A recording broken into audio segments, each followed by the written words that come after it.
अकोला जिल्ह्यातील पैलपाडा गावाजवळील वनक्षेत्रात मोठ्या प्रमाणावर अनियमितता, बेकायदेशीर वृक्षतोड आणि अतिक्रमण झाल्याचा गंभीर आरोप समोर आला आहे। या प्रकरणात काही वन विभागाच्या अधिकाऱ्यांचा सहभाग असल्याचा आरोपही स्थानिकांकडून करण्यात येत आहे। मिळालेल्या माहितीनुसार पैलपाडा गावातील या वनक्षेत्रात बांबूची मोठ्या प्रमाणावर तोड करून त्याची विक्री करण्यात आली। विशेष म्हणजे झाडं तोडल्यानंतर पुरावे नष्ट करण्याच्या उद्देशाने जंगलात आग लावण्याचा प्रकारही घडला आहे। याशिवाय संबंधित वनक्षेत्रात अतिक्रमण करण्यात येऊन ती शेजारील शेतीस जोडण्याचा प्रयत्न झाल्याचेही उघडकीस आलंय।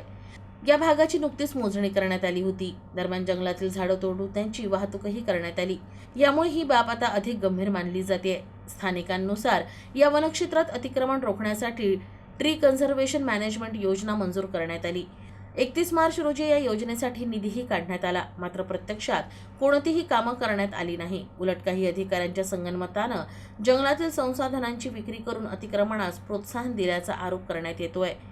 या प्रकरणामुळे अकोला वन विभागातील कथित भ्रष्टाचार पुन्हा एकदा चर्चेत आलाय। जंगलाची मोठ्या प्रमाणावर हानी होत असल्यानं चिंता व्यक्त केली जाते। पर्यावरणप्रेमी आणि नागरिकांनी या संपूर्ण प्रकरणाची उच्चस्तरीय चौकशी करून दोषींवर कठोर कारवाई करण्याची मागणी केली आहे।